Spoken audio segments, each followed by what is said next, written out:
Car अगर circular path पे घूमना चाहेगा, आज की क्लास में यही समझना है हम लोग कि कार को सर्कुलर पाथ में घुमाने में कौन सा फोर्स मदद करता है। फ्रिक्शन का फोर्स जो है ना, कार को सर्कुलर पाथ पे घूमने में क्या करता है, मदद करता है। ठीक है,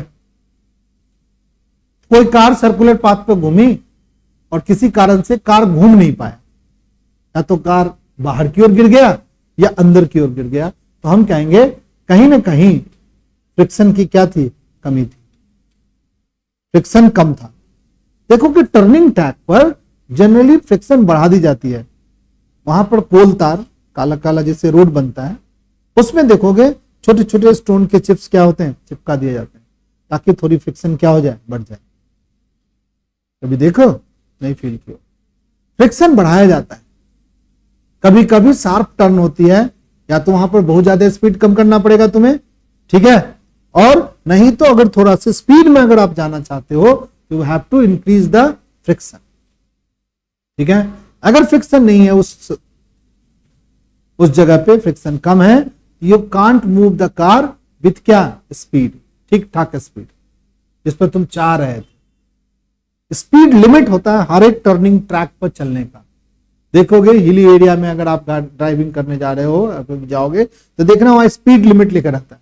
कृपया गाड़ी आगे क्या है, तेज मोड़ है या टर्न है, शार्प टर्न है, गाड़ी को 30 से 20 के स्पीड में चलाएं। ठीक है, यानी उसी स्पीड में आप चलाओगे, यू कैन ड्राइव क्या, सेफली ऑन दैट।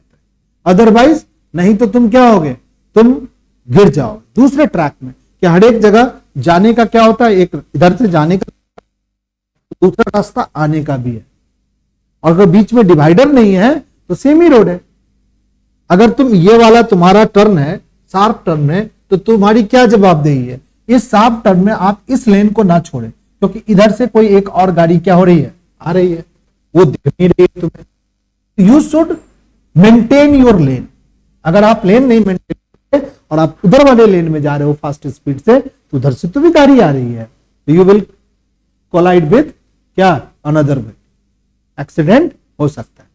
तो कार को एक सर्कुलर ट्रैक पर चलाने के लिए अब जो रोडें होती है वो फ्लैट रोड होती है या इंक्लाइन रोड होती है, ऐसी रोड होती है जिसको बोलते हैं इंक्लाइन प्लेन, जिसमें हम रोड को एक साइड से थोड़े पर्टिकुलर एंगल से क्या करोगे, जनरली देखोगे कि रोड का एक एज जहां पर शार्प टर्न होता है, उसमें छोटा सा देखोगे रोड, जब भी हिली एरिया जाओ तो तुम देखना टर्न के जगह रोड को कुछ ऐसा नहीं बनाया जाता है, थोड़ा सा एक एज, जिधर से मान लो कि इधर से उधर से गाड़ी इधर मोड़ना है और इतना ही जगह पे मोड़ना है, ऐसे मोड़ देना है, तो तुम देखोगे रोड को थोड़ा सा रिपोज करके ऐसे बना रखा है, एक तरफ गड्ढा, एक तरफ छोटा झुका हुआ, एक तरफ थोड़ा सा क्या उठा हुआ। जितने भी टर्निंग ट्रैक है, किसी ब्रिज को आप देख लोगे, अगर वो ब्रिज मुड़ रही है, सीधी ब्रिज है तब तो कोई दिक्कत नहीं है, दोनों ब्रिज का दोनों लेग्स क्या होगा, सीधा सीधा होगा, उस पर ब्रिज ऐसे चला जाएगा। बट अगर ब्रिज के अकॉर्डिंग तुम ऐसे बेंड कर रहे हो, जनरली ऐसी जो बनाई जाती है वो बनता है कहां पे, जहां पर क्रॉसिंग टाइप की चीजें होती है, जहां पर ढेर सारी व्हीकल क्या होता है, एक साइड आता है, मान लो कि लेफ्ट से आ रहा है, राइट से आ रहा है, फ्रंट से आ रहा है, बैक से आ रहा है, डिफरेंट, तो वो डिफरेंट तरीके से डायरेक्शन में यूनिफॉर्म स्पीड से गाड़ी जाए, उसके लिए देखोगे आप ध्यान देना, जब भी आज के बाद जाना तो तुम देखोगे ब्रिजेस जो होती हैं वो हल्की सी इंक्लाइन ऐसे बनाई जाती है, ताकि शार्प टर्न आराम से गाड़ी क्या हो, हाई स्पीड पर उस पर मुड़ सके। ऐसा एक्सपीरियंस हम अपने दिल्ली में देख सकते हैं, वहां पे एम्स के पास देख सकते हैं, एम्स के पास आराम से देख सकते हो, दूर से आपको देखिए दूसरी जगह से थोड़ी सी क्या है, और वो ऐसे मुड़ रही है, जो सीधी होगी फ्लाईओवर, उसमें कोई दिक्कत नहीं है, वो तो भाई सीधा सीधा है, कोई दिक्कत नहीं। ठीक है, अब चलो इस बात को समझते हैं। अब ये लेवल रोड है, लेवल रोड पे तुमसे क्या पूछेगा एग्जाम में, कि अगर लेवल रोड है, एक सीधा सीधा रोड है, और ये सीधे सीधे रोड पर हम चाह क्या रहे हैं, ये सीधा सीधा रोड है, इसमें कोई सीधा सीधा रोड नहीं है, फ्लैट रोड है इसको बोलेंगे, बट ये टर्न कर रहा है, और यहां पर तुम्हारी कार है, ये कार तुम्हारी है, इस कार में तुम लोग बैठे हुए हो, ठीक है, और इसको तुम मोड़ना चाह रहे हो, ठीक है, तो कह रहा है कि इस कार पर क्या वेलोसिटी फ्रिक्शन फोर्स लग रहा होगा, क्या क्या फोर्स लग रहा हो, तो कहा गया कि कोई भी चीज किसी जगह पर खड़ा है तो एक फोर्स लगेगा क्या, mg, और एक लगेगा नॉर्मल। कार इस ट्रैक पर ऐसे जा रहा है तो इस कार अगर अगर कार में एक फीलिंग आएगी, क्या फीलिंग आएगी कि कार के अंदर जो बैठा हुआ यहां पे जो है इसको फील होगा कि हम बाहर की ओर फेंक जाए, गिर जाएंगे, ठीक है। तो बाहर की ओर फेंक जाएगा तो कार के टायर, कार की जो टायर है और अर्थ, उसके बीच एक फ्रिक्शनल फोर्स लगेगा, जो फ्रिक्शनल फोर्स क्या लगेगा, अंदर हो। क्योंकि फ्रिक्शन फोर्स के बारे में तुम पढ़े हो कि जिस डायरेक्शन में हम फील करते,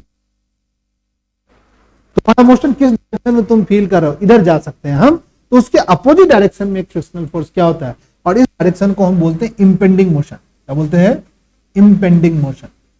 ये जो इंपेंडिंग मोशन है, इस इंपेंडिंग मोशन के अपोजिट डायरेक्शन में एक फोर्स जिसको हम क्या बोलते हैं, फ्रिक्शनल फोर्स, ठीक है। और फ्रिक्शनल फोर्स यहां पर क्या बन जाएगा, सेंट्रीपिटल फोर्स बन जाएगा, और ये सेंट्रीपिटल फोर्स जो फ्रिक्शनल फोर्स के बराबर कर देंगे और वहां से हम वेलोसिटी निकाल लेंगे। कैसे आ गया कि there circular motions when car is moving on flat road. सभी बच्चे लिखना शुरू करो। अगर फ्लैट रोड पे होगा तो मैक्सिमम स्पीड कैसे निकालेंगे, उस पर कौन कौन सा फोर्स लगेगा, तो वो वाला डायग्राम बनाएंगे। कार को आप पॉइंट ऑब्जेक्ट बना सकते हो, एक कार बना लो, तो कार का फिगर नहीं बना करके आप एक पॉइंट ऑब्जेक्ट बना लो। ये हमारी कार हो गई। कार पर लगने वाला फोर्स एक नॉर्मल ऊपर की ओर, एक mg नीचे की ओर, और कार के टायर के बीच एक फ्रिक्शन फोर्स इधर हो। और ये कार घूमना कैसे चाहता है, इस टर्निंग ट्रैक पर, ऐसे टर्निंग ट्रैक पर घूमना चाहता है, तो फ्रिक्शन फोर्स अंदर की ओर ये लगेगा। यानी यहां पर सेंट्रीपिटल फोर्स जो है ना, वो कौन प्रोवाइड करेगा, फ्रिक्शन फोर्स प्रोवाइड करेगा। तो आप कार पर लगने वाला फोर्स लिख सकते हैं m mg के बराबर है। For moving A car on a circular turn on A level road it required centripetal force which is provided by क्या, फ्रिक्शनल फोर्स। तो फ्रिक्शनल फोर्स किसके बराबर होता है भाई, कोई बच्चा बताएगा फ्रिक्शनल फोर्स किसके बराबर होता है। फ्रिक्शनल फोर्स बराबर होता है म्यू इंटू एन। म्यू को क्या बोलते हैं, कोफिशिएंट ऑफ फ्रिक्शन, और एन क्या हो गया, नॉर्मल रिएक्शन। ये जो फ्रिक्शनल फोर्स है यही प्रोवाइड करता है क्या, सेंट्रीपिटल फोर्स। ये किसके बराबर होगा बताओ, mv स्क्वायर क्या होगा, r के बराबर। mv स्क्वायर बाई में क्या होगा, r के बराबर। n किसके बराबर होता है भाई, n किसके बराबर है, mg के बराबर है। तो यहां पर म्यू लिखेंगे, mg लिखेंगे, फटाफट ऊपर वाला स्लाइड लिखते चले ऐसे बच्चे। mv स्क्वायर बाई में क्या लिखेंगे बताओ, r। m से m को क्या कर दो, काट दो, क्या लिखेंगे बताओ, v स्क्वायर बराबर r म्यू g। v किसके बराबर होगा, बोलो, r म्यू g का अंडर। ये हमारी उस ट्रैक पर मैक्सिमम स्पीड होगी। इस मैक्सिमम स्पीड से कार क्या हो सकती है, चल सकती है। कोई आदमी अगर हमसे पूछेगा कि कार को चलने में, सर्कुलर पाथ पर चलने में कौन फोर्स मदद किया, सेंट्रीपिटल फोर्स नहीं बोलेंगे, फ्रिक्शन फोर्स बोलेंगे। जो फ्रिक्शनल फोर्स को हम सेंट्रीपिटल फोर्स के बराबर लिख देंगे। अगर हम कहेंगे सन को, सुनो भी और लिखो भी, सन को, अर्थ को सन के चारों तरफ घुमाने में कौन मदद कर रहा है, ग्रेविटेशनल फोर्स। तो वो ग्रेविटेशनल फोर्स किसके बराबर होगा, फ्रिक्शनल फोर्स के बराबर होगा। पूछो क्या पूछ रहा था,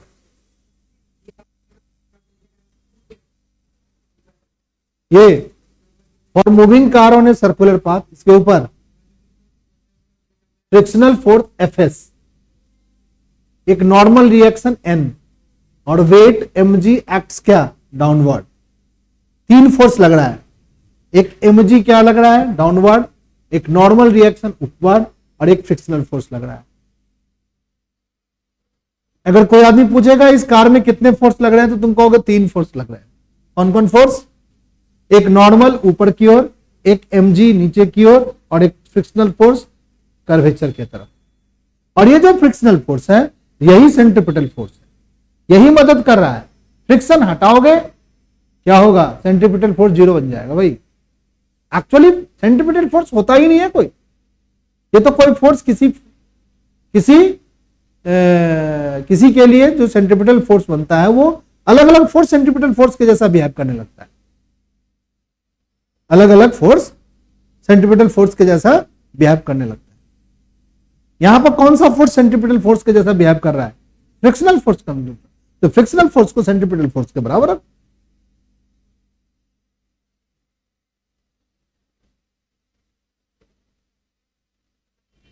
यहां पर सेंट्रीपिटल फोर्स एक्चुअली किसके बराबर हो गया, फ्रिक्शनल फोर्स के बराबर हो गया।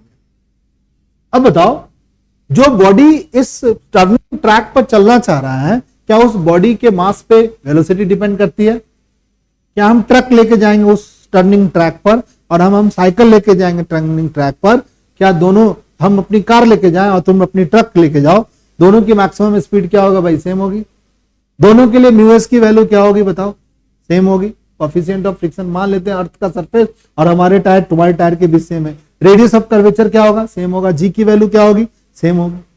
चलो आपको स्पीड बढ़ाने का मन है, क्या करोगे तो बढ़ेगा स्पीड, वेलोसिटी को बढ़ाना चाहते हैं भाई, इस वेलोसिटी को आप बढ़ाना चाहते हो, क्या बढ़ा सकते हो भाई? क्या रोड का रेडियस बढ़ा देंगे, कह रहे रेडियस का रेडियस बढ़ाओ, रोड को चौड़ा थोड़ा बड़ा करो, ऐसे बनाओ, नहीं भाई ये नहीं बढ़ा सकते। क्या बढ़ा सकते हैं, म्यू बढ़ा सकते हैं, हाँ सर।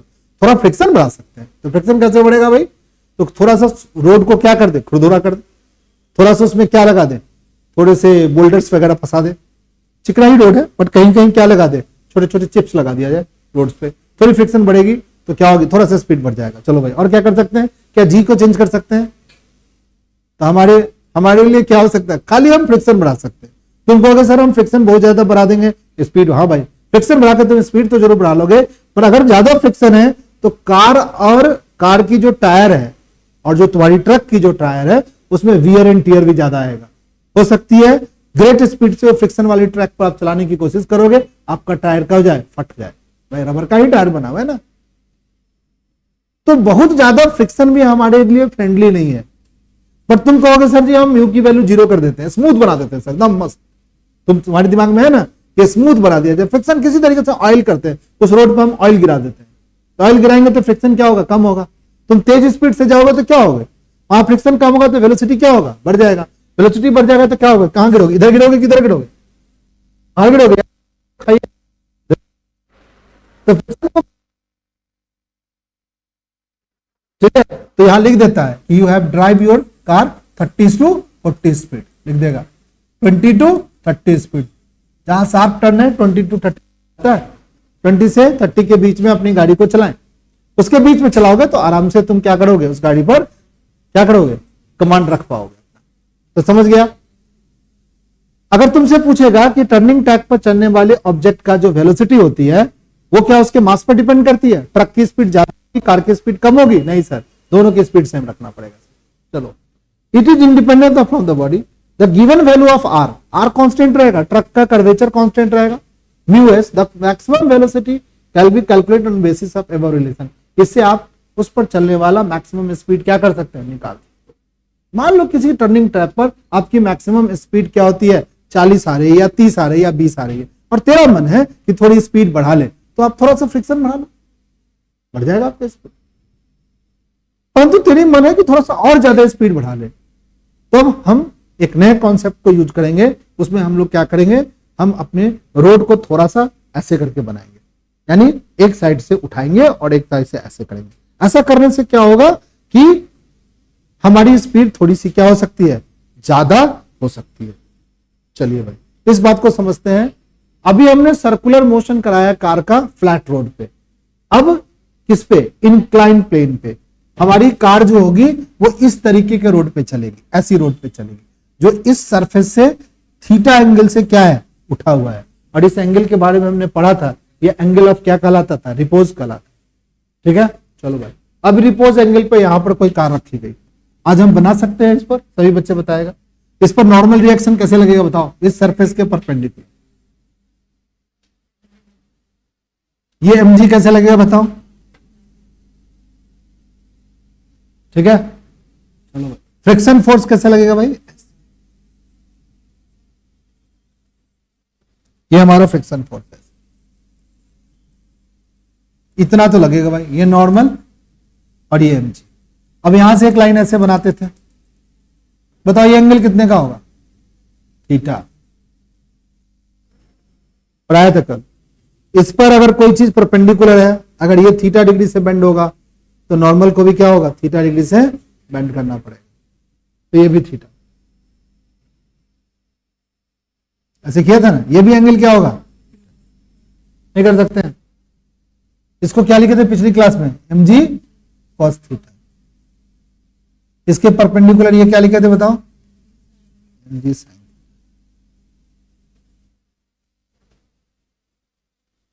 सही कर दिया? ठीक है। एक तो ये बताया था सही बच्चों को, देखो सही बच्चों, ये ने बताया था। कैसे बताया था? इंक्लाइन प्लेन पे बताया था। mg को रिजॉल्व नहीं करके n को भी रिजॉल्व कर दिया है हम लोगों ने। mg को भी रिजॉल्व, एक तो ऐसे ही बना सकते हैं, कोई और बच्चा बताएगा कैसे बना सकते हैं? चलो, n को भी रिजॉल्व कर सकते हैं, चलो कैसे बनाएंगे भाई? ये हमारी क्या हो गई? Incline plane. ये एंगल कितने हो गए बताओ? थीटा। ये क्या है बताओ? गाड़ी। इस गाड़ी पे mg कैसे लग रहा है भाई? सर नीचे।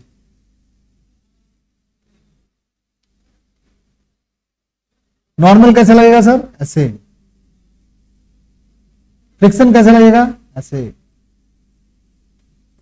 सुनो सही बच्चे, ये एंगल कितने का होगा? थीटा। इसको रिजॉल्व करेंगे तो n क्या होगा? cos theta. इसके परपेंडिकुलर ये होगा, क्या बोलेंगे बताओ? n sin theta. ये एंगल थीटा, तो ये एंगल क्या होगा बताओ? थीटा।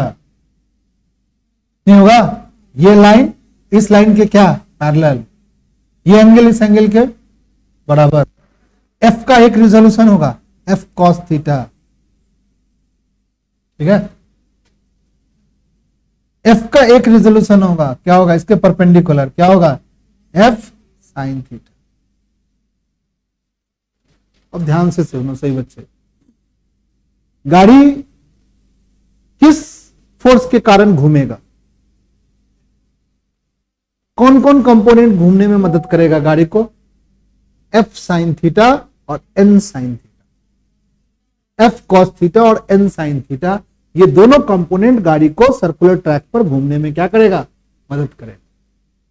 जब फ्लैट रोड था तब गाड़ी को घूमने में कौन मदद करता था? सिर्फ फ्रिक्शनल फोर्स। ठीक है? अब फ्रिक्शनल फोर्स का एक कंपोनेंट F cos थीटा और नॉर्मल बॉडी का एक कंपोनेंट क्या? N sin theta. Both component behave like a क्या? Centripetal force. ध्यान से सुनो, यहीं पर बच्चा फंसता है। फ्रिक्शन का एक कंपोनेंट और नॉर्मल का भी एक कंपोनेंट, दोनों कंपोनेंट का डायरेक्शन किधर है अभी हम बताएंगे, सबको लिखने के लिए देंगे टाइम। इस डायरेक्शन में जो कंपोनेंट बना, जिसमें एक N sin थीटा जो नॉर्मल कंपोनेंट, दोनों कंपोनेंट हमें बॉडी को, इस कार को जो ऐसे थी रोड, वो इसको ऐसे घूमने में, ये दो फोर्स लग रहा है, ये फोर्स क्या करेगा? सेंट्रीपिटल फोर्स के बराबर लिख सकते हैं। अभी क्या किया थोड़ी देर पहले हम लोग? बताओ बच्चा पार्टी, हेलो बच्चा पार्टी, समझ रहा है? ये जो कोफिशिएंट, ये जो फ्रिक्शन फोर्स है, ये फ्रिक्शन फोर्स हमारा सेंट्रीपिटल फोर्स था। अब क्या हो गया? फ्रिक्शन फोर्स का एक कंपोनेंट F cos थीटा और नॉर्मल का एक कंपोनेंट N sin थीटा, दोनों का सम जो है वो किसके बराबर है? सेंट्रीपिटल फोर्स के बराबर है। अब गाड़ी पहले से ज्यादा स्पीड से घूमेगी।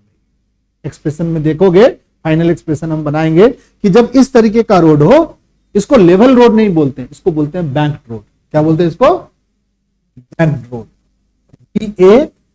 BANKED, banked road. अगर तुमसे कोई आदमी पूछेगा कि बैंक्ड रोड क्या है, तो आप लिख देना कि एक ऐसा रोड ऑफ रिपोज जैसी कुछ बात होती हो, यानी उसका एक सरफेस क्या हो? नीचे हो और दूसरा सरफेस क्या हो? थोड़ा सा ऊंचा। ए लड़का, यहां आ जाओ, यहां जाइए, सो रहा है क्लास में। गजब स्थिति है। इसको लग रहा है कि गाड़ी में बैठा करके देर तेज तेज गति से जो है ना घुमाना पड़ेगा, नीरज चोपड़ा के से भी ज्यादा स्पीड से घुमाना पड़ेगा इसको, तभी जाके इसकी नींद खुलेगा।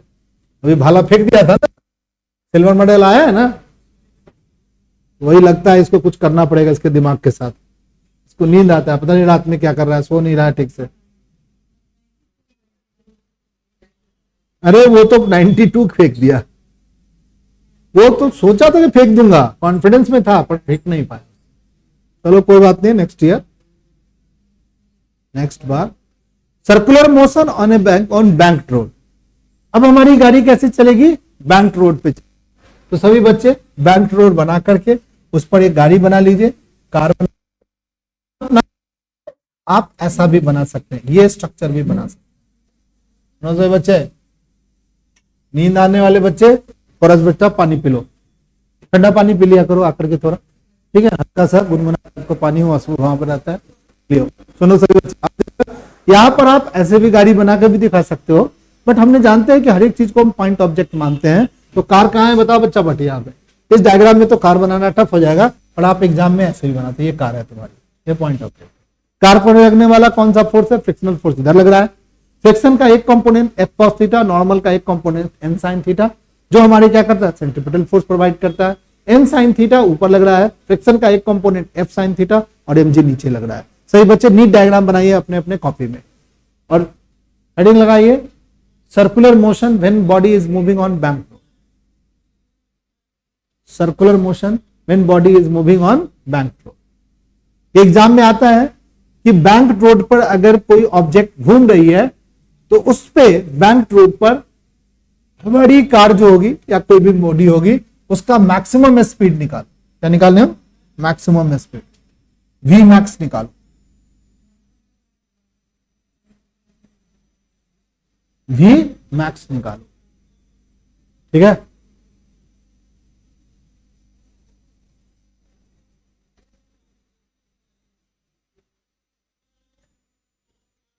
समझ गया? चलिए भाई,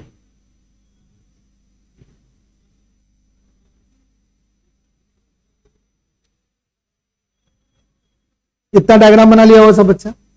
उसके बाद आपको मैक्सिमम वेलोसिटी का क्या करना पड़ेगा? आपको क्या करना है? डेरिवेशन करना है। तो हेडिंग वही रहेगा,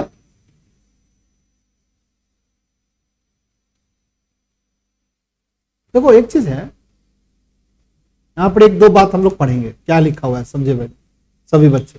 पहले पढ़ेंगे फिर समझेंगे, तब लिखेंगे, बिना समझे नहीं लिखेंगे। इस कार के अर्थ फ्रिक्शनल फोर्स ये है, कार के टायर और किसके अर्थ के बीच फ्रिक्शनल फोर्स तो ये है।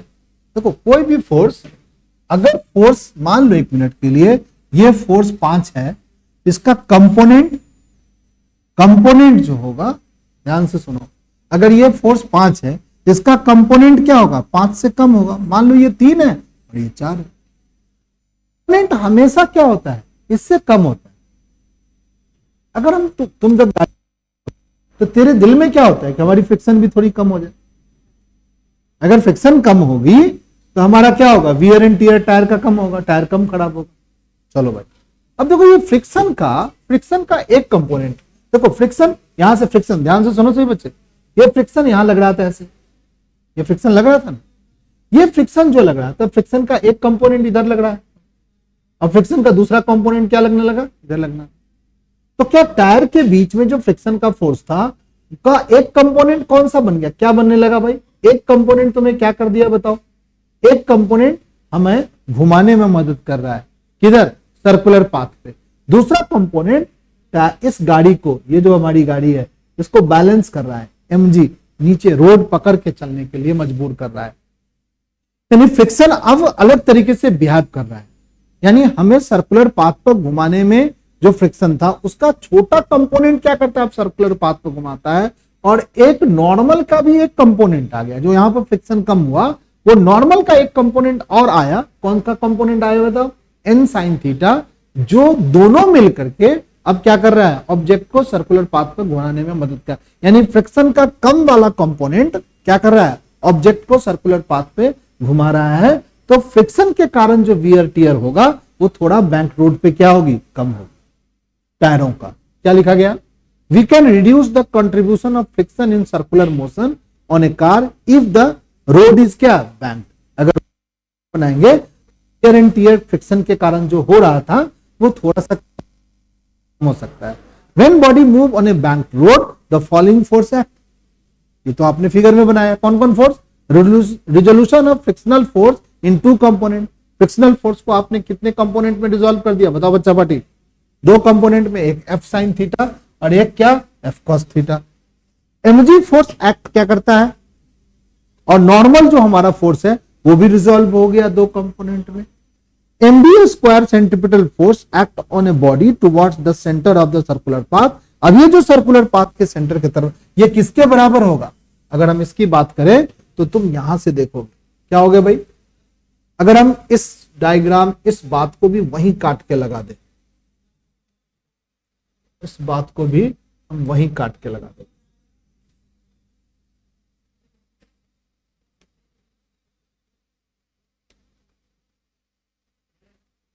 चलो यहां लगा लेते हैं। बताओ ऊपर की ओर कौन कौन फोर्स लग रहा है, बताओ, एन कॉस थीटा, नीचे की ओर कौन फोर्स लग रहा है, F sine theta M G. तो एन कॉस थीटा किसके बराबर होगा, M G plus F sine theta के बराबर। फिर सेंट्रीपिटल फोर्स कौन प्रोवाइड कर रहा है, कोई बताओ, F cos theta plus N sine theta, M B square by R के बराबर। नॉर्मल डायरेक्शन में, इस डायरेक्शन में जो ये वाला फोर्स है, जिस फोर्स को हम एफ कॉस थीटा और एन साइन थीटा करते हैं, ये फोर्स हमें क्या कर रहा है, सर्कुलर पाथ में घुमाने में क्या करता है, मदद कर रहा है। तो उसको हम किसके बराबर लिख दिए, सेंट्रीपिटल फोर्स के बराबर लिख दिए। ठीक है, अब यहां से ये बात नहीं भी लिखोगे तो काम चलेगा, क्योंकि आपने क्या किया है, लिख दिया है, कहां पे बोलो, उस डायग्राम में लिख ही दिया है, सारा चीज लिख दिया है। तो car body is moving on bank road in vertical direction, following force balance each other. Centripetal force is provided by the following component. अब इन दोनों को सॉल्व करके हमें, दोनों को सॉल्व करके हमें, अब देखो क्या लिखेंगे, n cos थीटा किसके बराबर है, कोई बच्चा बता दो, n cos थीटा कितना लिख लो, फिर मेरे साथ लिखना, n cos थीटा बराबर क्या हो गया, mg F sine theta.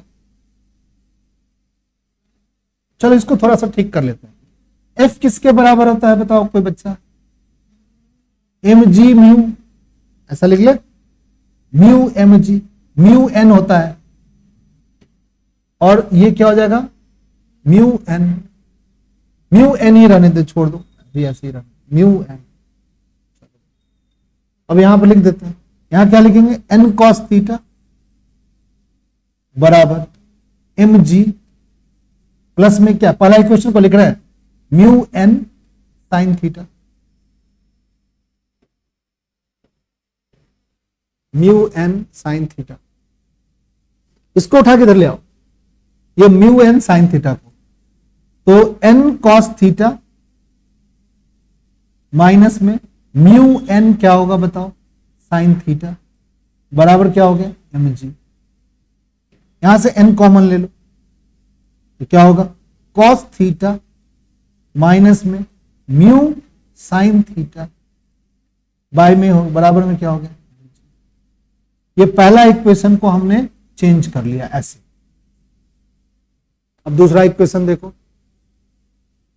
Second equation को देखो जो चेंज करेंगे।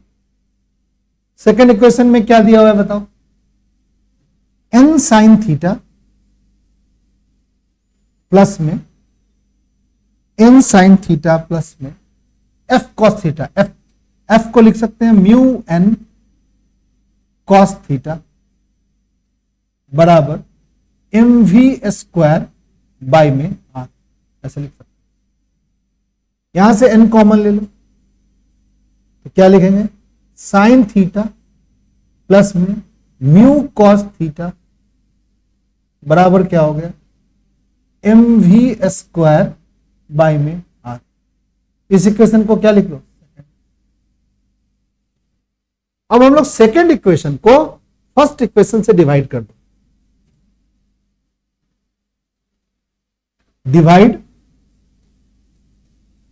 Divide second equation by first. क्या लिखेंगे भाई, mv² बाई में r, इसको डिवाइड करेंगे किससे, mg से।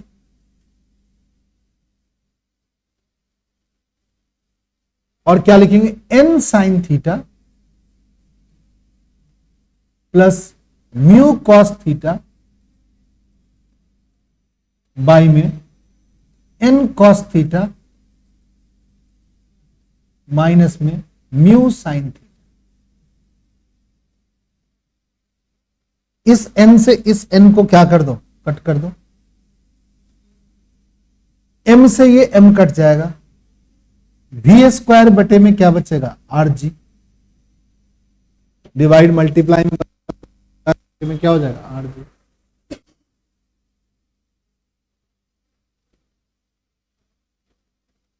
v² बटे में rg क्या होगा बताओ बच्चा पटे, बराबर क्या होगा, साइन थीटा प्लस में म्यू कॉस थीटा बाई में कॉस थीटा माइनस में म्यू साइन थीटा। v² की वैल्यू क्या होगा बताओ, rg क्या लिखेंगे, साइन थीटा प्लस में म्यू कॉस थीटा बाई में क्या हो गया, कॉस थीटा माइनस में हो गया mu sine theta.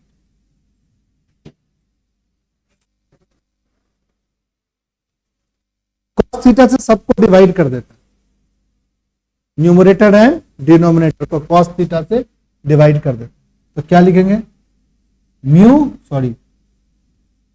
rg cos theta से डिवाइड करते तो ये हो गया tan थीटा प्लस में क्या हो गया म्यू बाई में हो गया 1 माइनस म्यू tan थीटा। तो v बराबर क्या होगा भाई, अंडर रूट में rg ब्रैकेट में tan थीटा प्लस में नहीं tan थीटा प्लस में म्यू बाई में क्या होगा 1 माइनस म्यू tan।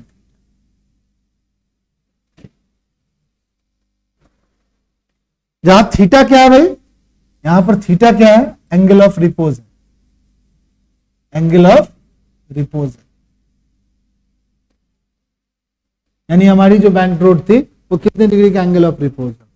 तो मैक्सिमम स्पीड का फॉर्मूला हम लोग ये बना लिया, v बराबर rg अंडर रूट में tan theta plus mu.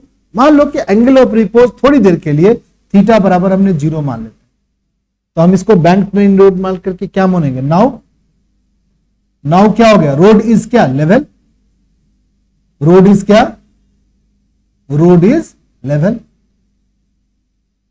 Level road पर tan थीटा की वैल्यू क्या हो गई, 0 हो गई। तो वेलोसिटी का फॉर्मूला क्या बनेगा बताओ, rg अंडर रूट का फॉर्मूला लगेगा, tan 0 डिग्री क्या होता है बताओ, 0, 0 प्लस क्या हो गया बताओ म्यू बाय में क्या हो गया 1 माइनस म्यू मल्टीप्लाई में 0, tan 0 0 होता है। नीचे क्या 0 प्लस म्यू क्या हो गया म्यू, और 1 माइनस 0 क्या हो गया 1 हो गया, यानी क्या हो गया म्यू rg। अभी तो पढ़ा था लेवल रोड पर हमारी स्पीड क्या होती थी, म्यू आर जी होती थी, और बैंक रोड पर स्पीड क्या हो गया rg अंडर रूट क्या होगा, अंडर रूट में tan theta 1 minus tan theta क्या हो गया हमारा। और ये स्पीड जो है ना, ये जो v है बैंक रोड की, जिसपे v ऑन बैंक रोड की जो स्पीड है वो बड़ी है v on level. Level road से आप ज्यादा स्पीड से चल सकते हैं, किस रोड पे बताओ, बैंक रोड। ये बात मान लो, ये एक्सप्रेशन बता देगा रोड की जो स्पीड वो बैंक रोड से क्या होगी बताओ, तो बैंक रोड की स्पीड जो होगी वो लेवल रोड से क्या होगी, ज्यादा होगी। यानी बैंक रोड पर जो ऑब्जेक्ट चलेगा वो ज्यादा चलेगा किसके, as compare to level road. ठीक है, तो जहां भी टर्निंग ट्रैक्स होगा उस टर्निंग ट्रैक्स को थोड़ा सा बैंक कर देने से हम अपनी गाड़ी को ज्यादा स्पीड से क्या कर सकते हैं, चला सकते।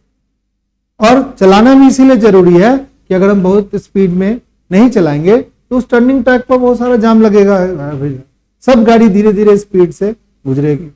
अब मान लो कि अगर उस टर्निंग ट्रैक से हर एक घंटे में कम से कम 10,000 व्हीकल गुजरती है और स्पीड हमारा 10 भी नहीं है, तब तो भाई 1 घंटा लग जाएगा उस टर्निंग ट्रैक पर निकलने में गाड़ी को। तो थोड़ा सा स्पीड बढ़ा करके अगर बैंक रोड बना दिया जाए, तो बैंक रोड बनाने में खर्चा आता है, जैसे गवर्नमेंट का प्रोजेक्ट होता है जो बैंक रोड बनाता है, ठीक है, और बैंक रोड बनता है तो गाड़ी थोड़ी सी उस पर क्या हो सकती है, चला सकते हैं हम उस पर स्पीड। तो हमारी 11th के चैप्टर में 11th का जो हमारा फ्रिक्शन है और लॉज ऑफ मोशन वाला जो चैप्टर है, ये शायद हमारा लास्ट टॉपिक था। ये अब थ्योरी वाली जितनी भी चीजें थी वो हम लोगों ने क्या कर लिया है, पढ़ लिया है, इससे ज्यादा पढ़ना नहीं है शायद जितना है। अभी हम लोग चेक करेंगे कि सिलेबस के अनुसार हम लोगों ने सारा पढ़ा कि नहीं। सब बच्चे लिख लिया? ये क्वेश्चन एग्जाम आ सकता है कि लेवल रोड पे और बैंक रोड पर आप इसका स्पीड बताएं।